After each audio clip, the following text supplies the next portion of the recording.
right? Yeah, here's just another example of someone's board.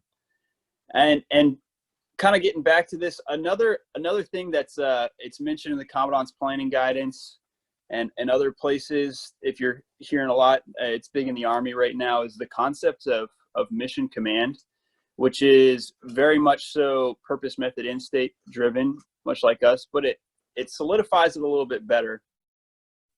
And one of my recent pitches for people is that if you're doing Scrum at work, it's really just giving yourself a framework to introduce mission command into the place that you work by structuring the conversations the right way and making sure the Marines are bought in the intent. And one thing as we go into this paradigm shift of global power conflict that looks different than it has over the past 20 years, the type of conflicts that we're going to be in, we really need to have that culture. And if we're fighting, enemies out there with a little bit more of an authoritarian mindset than the American culture has, what we want to do is use our culture to our advantage, right? I'm not sure that the Chinese and the Russians are talking about how they can trust their people to get after the solutions, right? But we kind of have the luxury in America to have that belief in our people, right? So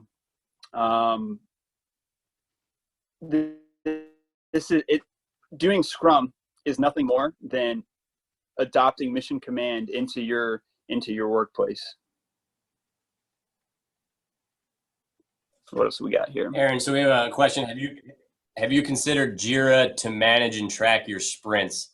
For myself, I've considered it. Unfortunately, there's freer solutions out there within Office 365. I saw MS Planner was up there, and so that's what we've been using electronically. Over. And to the point about Jira, and we might have to be rethinking this if we move to more distributed work environments like this. I personally don't think that you can replace the face-to-face interaction around your board, right? That's so if you can do that, I think that's the most valuable. Otherwise, you're kind of trying to fit your Scrum process through an already defined system. But other tools out there like Jira, Trello, and there's a lot more. Those are all they're good tools, and we might have to find ourselves moving towards that in the near future. But when possible, I recommend just sticking to that board. All the tools suck. They all suck. But they all suck for the same reason. And this is what you're talking about, the physical board, is that it's an information radiator rather than something you have to open up your laptop and go look for.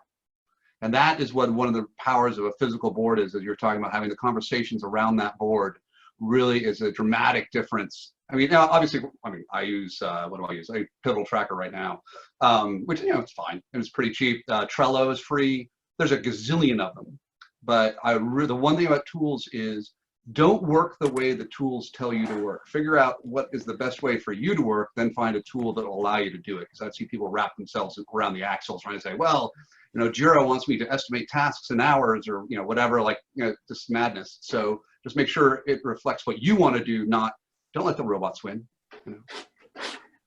Ladies and gentlemen, this is as good a moment as any to point out that we are in the company of Scrum royalty here. It's my pleasure to introduce JJ Sutherland, who I think if anybody has Scrum in the blood, it's got to be JJ, who's been an NPR reporter and has written beautifully and extensively about many of the most important issues facing humanity, and which I suspect led a little bit to his interest in this system for manufacturing trust and productivity and creativity, and has been generous enough to join us today to talk a little bit about all the things that Aaron and Gage were talking about at their levels. How do we expand that up to entire organizations? What makes that work? What has he seen out in the world?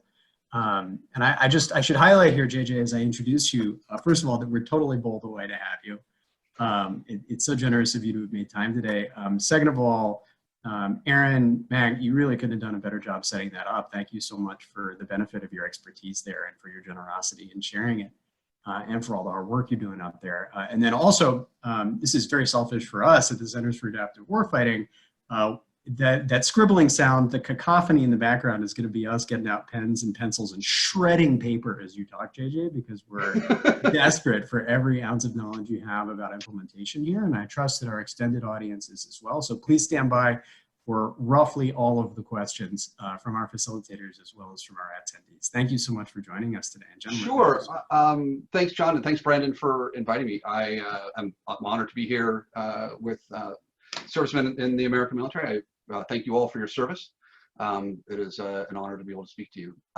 Let me just share my screen because, of course, I'm a consultant, so I have slides. No, do the whole screen. Share. And so I'm going to talk a little bit about sort of what we're going through right now and how to work in teams in this enforced remoteness. Suddenly remote, I think is the hashtag. And what it reminds me of is a couple years ago, I was down talking to Duke Energy. They're one of the largest utilities in the United States. They do mostly everywhere from like Ohio down to Florida. And one of the things they said is that when there's a hurricane, everyone leaps to the task and tries to get power back up, right? And it's like, it doesn't matter who you are, where you're in the organization. You could be the VP of marketing and you're dishing out scrambled eggs to the linemen who are trying to fix the thing. But when it's not storm time, everyone goes back into their silos and everyone goes back into their ways of working that are not all focused together, that commander's intent that you were talking about. So, but I'm really reminded of that now because I feel like we're in that kind of moment as a culture and as a society right now, where I am actually incredibly, while this is a horrible experience, I'm seeing so many people and so many teams reach out and try to figure out how to do this in this new world. Now, I'm going to talk a little bit about, just sort of remote work, and then I'll get into how you do it with little large things. And the problems with remote work is everyone's used to working in the same place. No one's used to communication remotely. There's also a feeling of isolation. I think this is one of the things I've been trying to work with both inside of my company with my clients, is that people all of a sudden don't know how to relate with other people. How do you interact? And it's sort of scary and alone. And then also people are bored. And you don't have a pattern of living where, what time does the workday start? How should I dress? When does the workday end? And what am I supposed to do? And teams, everyone's doing the same thing over and over, and no one really knows, what needs to be done. So that's sort of the challenges. Now, the first thing you really want to do is communication. And this, at one level has nothing to do with Scrum, but Scrum is a framework to give you a set points of communication so that you will do it rather than wonder whether you should do it. The first thing I want to do is say, effective communication is the worst way of communicating anything is with a document, with an email, with, sending things back and forth, because people are horrible writers. I mean, really horrible writers. No one can write. And I say this as a person who writes books for a living. I can't write. I get into fights with my wife over text, if I use emoji. But you really want to get as rich a communication channel as you can. And I really encourage video conferencing is really the best. It's almost free these days, pretty much. And that's as good as you can get pretty much going forward. Because what is interesting about the human brain is we have a huge part of our brain which is designed to look at and read faces, right? They've done research like newborns can recognize faces within a few days. And when people are visible, you can really get a sense of their emotional state.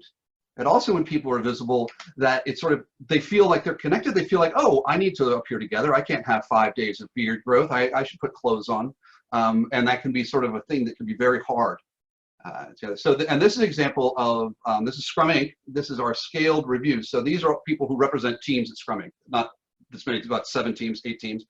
And what we do is once a week, we all get together, because we're in a weekly sprint cadence, and we share across teams. And it takes about half an hour, and we just do this, every week, 1 o'clock on Wednesdays, yesterday, and people share what other teams need to know about what they've accomplished this week. So this is a way for the whole organization to align itself. And as you can imagine, we do in-person training, so we've shifted obviously to completely virtual work, and that's required the entire organization to really sync up and be aligned and work closely together. So this is a great tool. Another place I would encourage you to go, one of our clients is this company, Ally Interactive. They're a web design company, but they have like, I think, a couple hundred people, and they are completely remote. They don't have any offices. And there's a link, I'll shoot this, I'll put this slide deck in the Slack afterwards. But they sort of say there are three things that you really need to do to be successful. One is the basic technology support for collaboration. You have to have a culture of trust and inclusion and a way of making work visible. And I really want to stress that, the trust and inclusion, because that is harder to build when you're not physically together. And so you have to make an effort at it, because one of the things they write in the blog, which I thought was really interesting, is that when you're going into work, you make your presence known by just being there, right? You're physically present. But when you're in a remote setting, when you're talking to people through Zoom or whatever else, you have to make your presence known by doing work, by reaching out. And they found that this kind of transparency, also you have to be vulnerable, because, and I would really encourage you with your teams, because people are going to be afraid. People are afraid right now. The whole country, the whole world is freaking out. And as leaders, you need to make sure that people feel okay sharing that and sharing that fear so we can address it, because that's just reality now. So the one thing that you really need to do, as we were talking about just before this, is have a ready and transparent backlog. And you want to make sure that you've got to remember that the backlog, those sticky notes, all these up over here, they're a placeholder for a conversation. So I put this up after I had an hour-long sprint planning meeting yesterday with my team. And so I physically represented the board, even though we also have the board in an electronic tool. And so, but I understand what they are because I've had a conversation with the rest of my team about what each one of them means. Everyone needs to have the same access to it. And I know in secure environments, this can be tricky. And I certainly am not an expert in how to do that, but figure one way out. And then one of the things you need to do is like what I did yesterday, have some sort of backlog refinement where people really engage with the work and what does each one of these backlog items mean. This is the one for the webinar. And what does done mean? How are we going to know what the work is? How are we going to work together? And you really sort of want to build a definition of ready. What does it mean for have one of these product backlog items ready? Because you don't want someone to pick it up and say, I don't know what this means. It's been 3 days trying to figure out what it means. So you want to have some agreed upon, this won't go into our sprint backlog until it meets X, Y, and Z criteria, because then we know it's ready. The other thing that I have found, and I found that military people are really good at this, is that one of the things that really brings people together is what I call swarming. And what it is people working on the same thing together on a common problem. This is something I do every day. I'll get together with someone else on my team and we'll pair and we'll attack a single problem together, because that really brings people together, because there's almost no better way of building trust and building connection than trying to solve a problem together. And with remote teams, it can really be helpful, because as I was saying, that sense of isolation, that sense of not being connected makes you lonely. Then I'm going to just talk a little bit about structure. I'm not going to go through the whole shape of Scrum. There's plenty of stuff out there. You can go to the Scrumming's YouTube channel. There's a bunch of stuff there. But people do need structure. And one of the things that I find really powerful, and what I have found really powerful, is the sprint itself. That work has a beginning, it has a middle, and it has an end. And just having that rhythm of life is incredibly important to people, and it gives people a sense of purpose. It gives people a sense of, this is when my work begins, this is when I do my work, and that structure has communication happen. And that allows for innovation, because by having a structured set of when are you going to meet with other people, what are you going to talk about, what is the agenda, really helps you to define progress. And I found this article, one of my consultants found this article, put it in our Slack just a couple days ago. It's from behavioral scientists from a few years ago. And they were doing research on what kind of communication helps teams have higher quality, go faster, more innovation. And what they found is it's not teams that communicate all the time, like all day. It's teams that have defined bursts of communication and collaboration between team members, and then time away from that to actually do work. And that's, I found really interesting, and that's sort of what a daily Scrum is all about, right? You have this burst, high value, 15 minutes every day saying, what have we done since we last met? What are we going to do until we meet again? Is anything blocking us? And so that is really an important thing. If you do nothing else with Scrum, I really encourage you to do this. And the question that's key for leaders is there anything getting in the way of getting stuff done, of reaching our goal together? Because especially as you transition from a completely, physical interaction to remote, there's going to be a lot of things that people need to bring up and fix, a lot of technical things. How do we get web cameras? I mean, all sorts of stuff. And as a leader, you want to make sure you hear those and get rid of them. Now, when you're going to scaling, you want to sort of say, okay, let's have a bunch of teams together. You sort of need one group. We call it an executive action team. You can call it whatever you want, but sort of out of each of those daily Scrums, those impediments should bubble up to whatever level is needed to remove them. And that should happen every day. And I'll give you an example in just a sec. And then, so that's sort of how we do the work.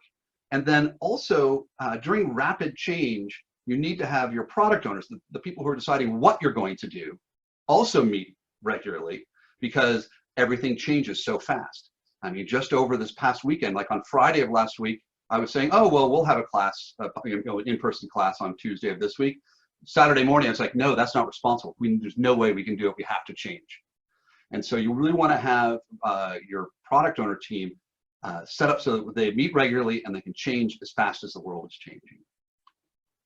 So how do we do it with a bunch of teams? So every team has their daily Scrum, 15 minutes. And then usually like right afterwards, we have what's called the scaled daily Scrum, where maybe the Scrum Masters or leaders from each of those teams just gets together again, just for 15 minutes to say, okay, here's what's slowing the teams down. Here's what's speeding up. Here's a solution to a problem that one team innovated that I want to make sure we share across teams. And again, just 15 minutes. And so you can do it very quickly and then organize around that. And that's the Scrum Master cycle. And then there's one way that this happens. What it does is it increases the communication. That bursty communication is incredibly effective. This is an example from a company up in New Hampshire named Markham Amage, and they make printers, really high-speed printers, like they print dates on food kind of thing. They're about 100 years old, and every time they released a printer, they always had to set up a special call center and have the Tiger team go out to fix all the defects in the manufacturing, all that kind of stuff. And so this really smart guy, this guy Chris Sullivan, was the program manager, and he was able to convince all the software people to be Scrum teams all the way down. So they're all on Scrum teams. But the other, sales, customer support, manufacturing, chemistry, the ink people, weren't Scrum teams. And so he said, that's fine, you can work how you want, but you have to come to a scaled daily Scrum every day for 15 minutes. And just that communication was so radical, because what it did was, I don't know, like the electromechanical people might say, oh, well, we couldn't source the nozzle at that, aperture, so we're going to source it quite slightly different than the chemistry people would say. I'm glad you let us know, because now we have to change the viscosity of the ink. So that kind of sharing of what was going on can be really powerful. And it was uncomfortable for people in the beginning because they weren't used to sharing what their problems are. But it had a huge impact in communications and problem resolution. And this is just a quote from one of the managers, that they were really reluctant to at first, but they actually made a release. And when they released this printer, there was a zero defect release. They had no defects. No one called. They had set up the call center of the Tiger team, but they didn't. They gave us a copy of the replica of the Rugby World Cup. And on the product owner side, as I said, we have one team. You have the product owner who has hypotheses and helps the teams validate their learning every sprint. They might have a chief product owner who sets the backlog and priorities for multiple teams, some sort of roadmap, and you have them coordinating those teams. And then you might have a chief product owner who looks over value streams in an organization, supplies the strategic vision and the organizational priorities. So those are sort of two different ways of scaling up. One is for the Scrum Masters, getting those impediments. Are we going to be done on time? What's getting in the team's way? And then there's sort of the product owner structure, which is what are we going to do? What are those priorities? And separating those out is really important. And it can be hard to do for people to wrap their heads around at first, but what you're doing and how you're doing it are two different things. I find that in the military, people usually can do this. This is an example of a pretty large organization. We worked with 3M HIS. It's their health big data division. It's about $2 billion, something like that. And so they have, last time I checked, over 130 different Scrum teams. And this is how they coordinate. So each of the sort of areas of those pentagons does a value stream and different products. And by the way, I'm sure it doesn't look this perfect. They told me it looks this way, but I know that they're lying because I know it's not this clean and easy. But one of the things I thought was really interesting is, so because they do health informatics, they have to have some doctors, right? There's some things only doctors can do, but you can't have a doctor on every team because they're just too expensive.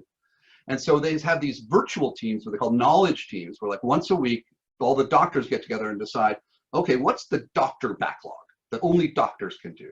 And they'll create that backlog and then go back to their teams and put it on their individual team sprint backlogs. I do the same kind of thing for infrastructure. In their case, because they're a big software organization, it's, the software architecture, how is the data flow? What are the data models? All those kind of things where everyone sort of needs to use them the same way. And so there needs to be that knowledge that can spread across the entire organization. And they have, product owners, chief product owners, chief product owners, and yes, they do say C3PO. So you can get kind of ridiculous. But what this does and what this is trying to address, this is some data from this group called the Standish Group. And they look at project success and failure rates. I've been doing it for about 30 years. Tens of thousands of projects are in their database.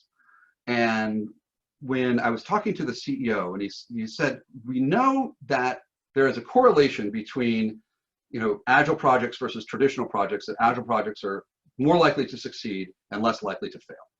And we know that, but that's just a correlation. So we really want to say, what is the causation? What is it that Agile does, what Scrum does that does it?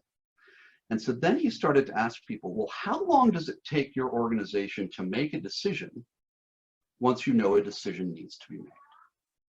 And if that takes less than an hour, the success rate was something like almost 60% and the failure rate was under 10%. But if it took more than 5 hours, the success rate was 18% and the failure rate was about a third. That's not a lot of time. And so what the idea is, pushing those decisions out into these empowered product owners, makes those decisions quickly. And that's what a daily Scrum does, that because you're able to make the decisions really fast. Now George, who's the CEO, Jim is the CEO, Jim Johnson, the CEO of the Standish Group, said to me, he says his rule of thumb is about for every $1,000 you're going to spend on a project, you need to make a decision. That's not scientific. This is his rule of thumb. And he said, but so the difference, you have a $10 million project, that's 10,000 decisions. And the difference between 10,000 hours and 50,000 hours is dramatic, because projects die a day at a time. They don't usually die all at once dramatically. It's like the death of 1,000 cuts. So one of the things you really want to think is, how fast can we make those decisions within our team, within a group of teams, within an organization? It's incredibly important, and that's what Scrum is designed to do. Now, I wanted to sort of end, this is how I end my latest book, but I found this study, and this, again, had nothing to do with Agile. There was by this guy, Sheldon Cohen, who's a doctor, and he did this study, which he had everyone rate how connected they were socially, like how often do you have a good relationship with your spouse, with your kids, do you have friends that you see regularly, your extended family, are you a member of a church group, are you a member of a bowling league? All they had like 12 different things that they saw as, rating how connected someone is. And then they exposed them to the common cold virus, the coronavirus. And the people who had more connections fewer of them got sick. And when they did get sick, they got less sick, just being connected. And so then the doctor went in and said, well, what is it that the connection does? And the connection with other people gives people a sense of purpose, a sense of meaning, like who am I? A sense of security, I'm safe, I have people I can call on. And what's interesting about security, this research showed that just knowing you can call on someone for help gives you the same health benefits as actually calling on somebody else. Just the knowledge that you're safe gives you a sense of self-worth, like I am contributing, and a sense of belonging to a team, belonging to an organization. And the Marines are obviously very strong in this. And I think this is sort of what Scrum does.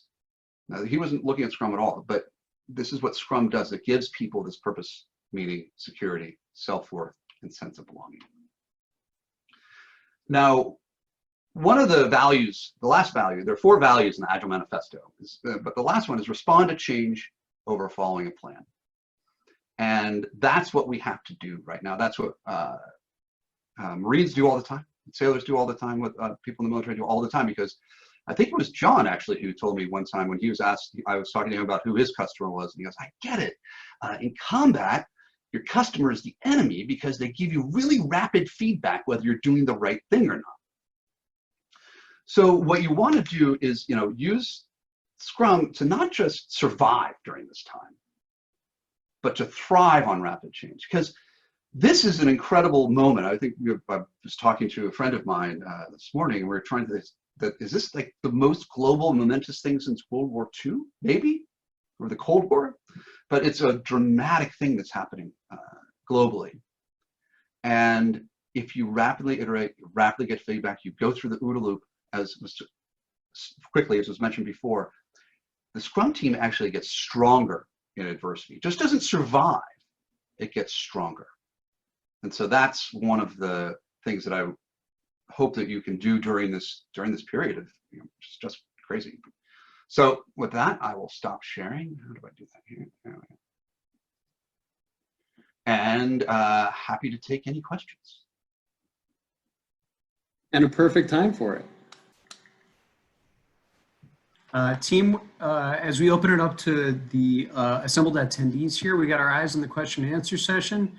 And also for our team, if you want to pop open the video and audio and pose one to JJ, you should feel free. But just to get us started here, this is from Patrick. What are some methods for managing tasks in the doing column where there are significant lead times from external agencies to review and approve the work before it is done? This is where I've had difficulty implementing Scrum because I run into so much rework or tasks seem to sit in doing rather than moving to done. Oh right. Boy. Right, that is really common, and it's actually fairly easy to fix. What I recommend, and I don't know if this totally works in your context, Patrick, but is you write the definition of done of that task as delivered to whatever whoever needs to approve it, because you can't do anything. You're totally dependent on if you ever have an external third party that you're dependent on, your done is delivering it to them, and when they approve it and you can move forward, then you start a new product backlog item. So you just break at the dependencies. But also you should make sure that those dependencies, those are impediments that you should raise up because those are problems. Anytime you have something that totally blocks your team, well, you can't make decisions quickly.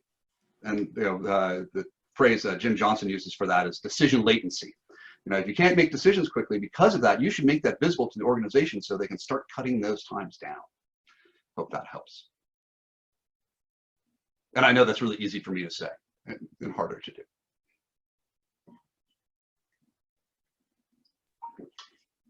What else? JJ, thank you so much. What else, everybody? We will cold call you. Patrick, thank you for getting out in front on this one.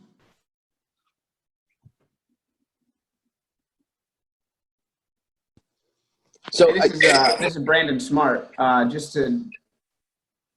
You want to stall? No, go ahead. Yeah, JJ, since we have the opportunity, I've come into a lot of questions, especially in the very hard obstacle and frozen acquisitions workforce.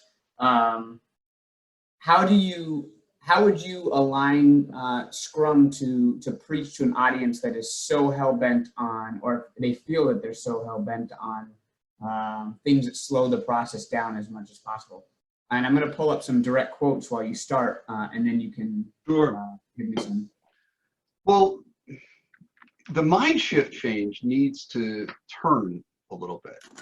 It needs to be, what is the value that everyone in this approval chain is delivering?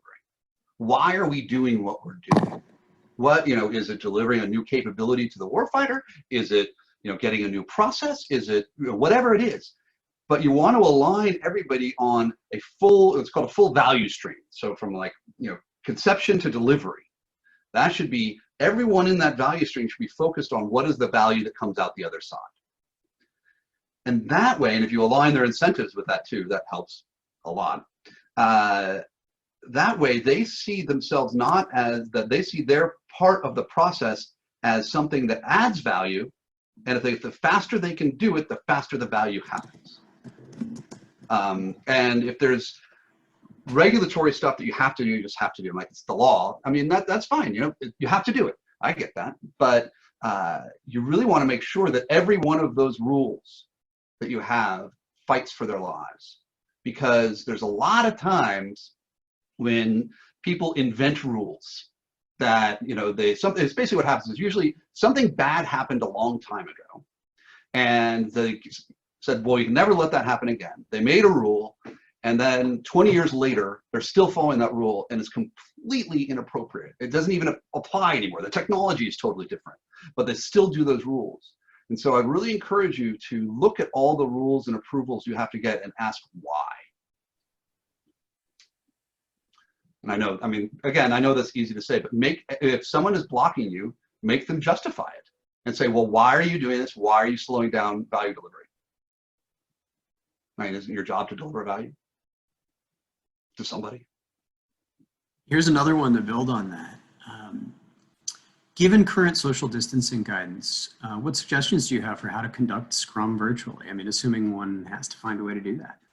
You know, I'm doing it right now with the whole company. So, you know, we actually had a little bit of advantage because we're fairly distributed already. I've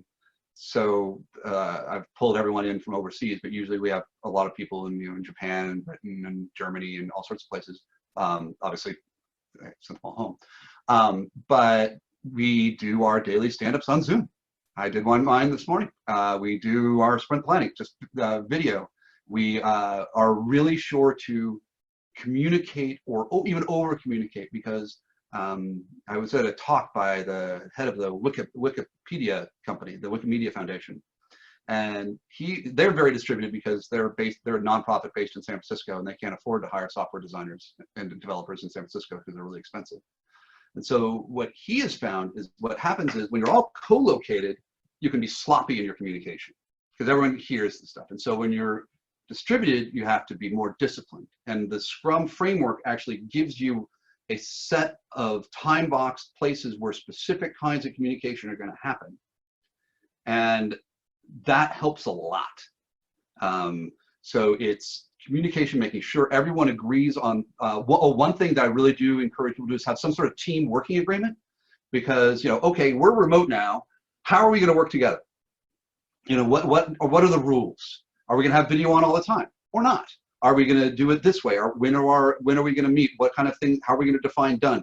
Have some that everyone agrees that, you know, these are the rules. The really important one is when everyone's in a good mood, decide how you're going to resolve conflict.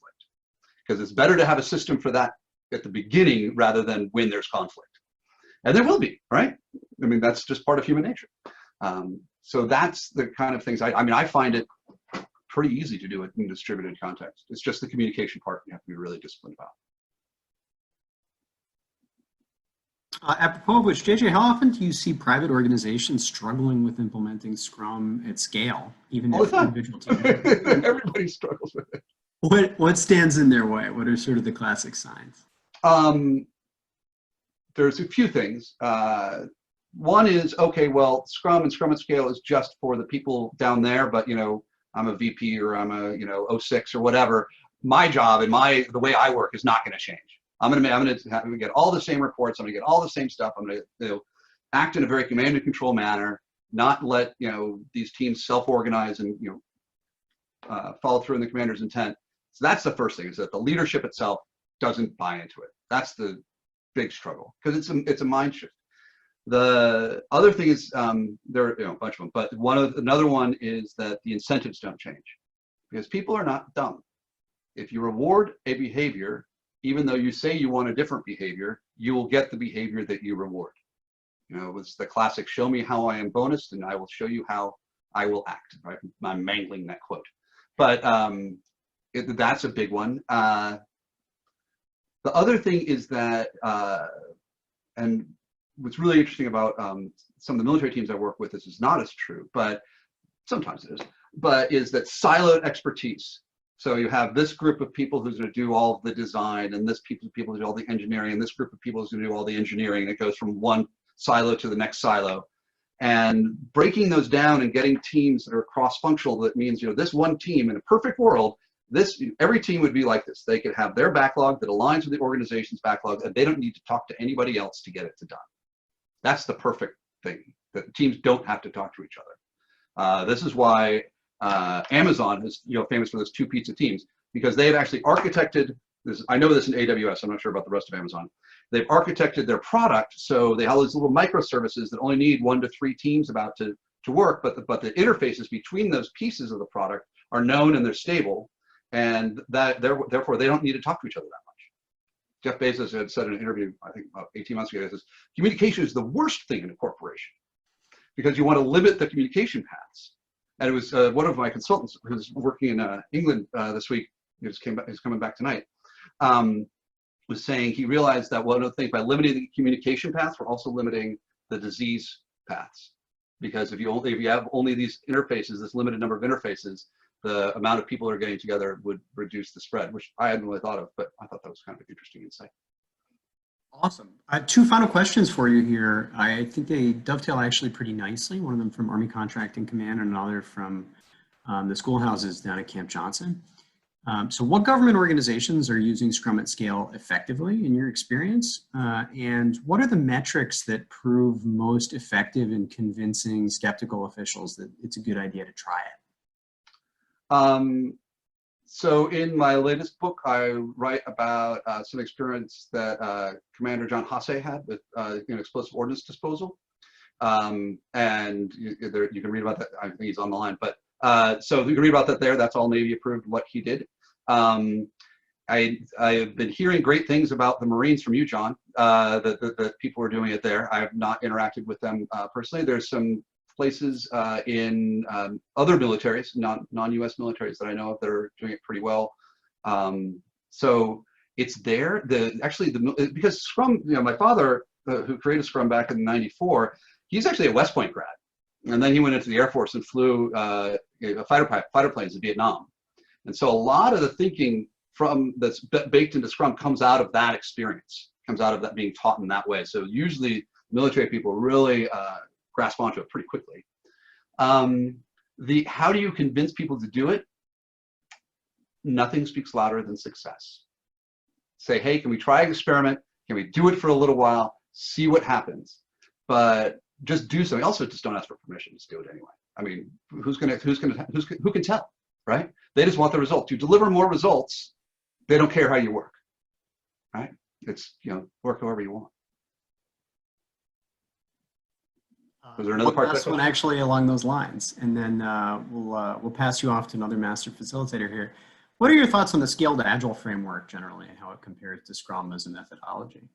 I'm not an expert in the scaled agile framework at all. In my experience, when I look at it, it looks really heavyweight, and I don't understand why it has all of the pieces it does. Certainly has a nice infographic, but it just sort of seems to have a lot of roles that I don't understand the value of. I mean, maybe they do deliver value, and I just am too slow to figure it out.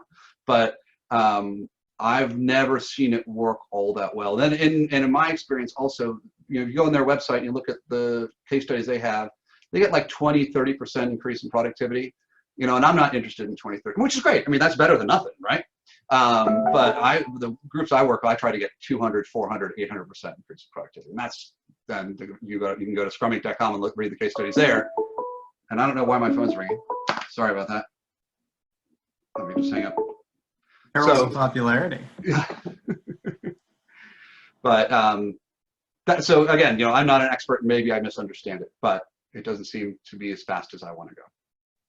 I think that's a wonderful note for us to pause here, just to thank you so much for having spent your time with us today, for your thought leadership in the field. I think it's safe to say we have hundreds of people across the force at this point who are practicing Scrum, and it's spreading much more wildly than we've seen things like Lean Six Sigma or CPI or the Toyota method spread. And a lot of that has to do with the work that you've done excavating this edifice over the years. We're really grateful to you for that. Well, thank you for inviting me, and I'm really grateful for all of the work that all of you do in your service to your country. I value that highly, and I'm honored that something that I do can help you do your jobs in protecting this country. I really appreciate it, and I'm honored to be here today. Somebody wise once told me that the best way to make sure you're marrying correctly is for both people to feel that they are marrying up. I think mutual gratitude. But John, you really did marry up. I do feel very lucky. JJ, thank you so much. And sure, thank you.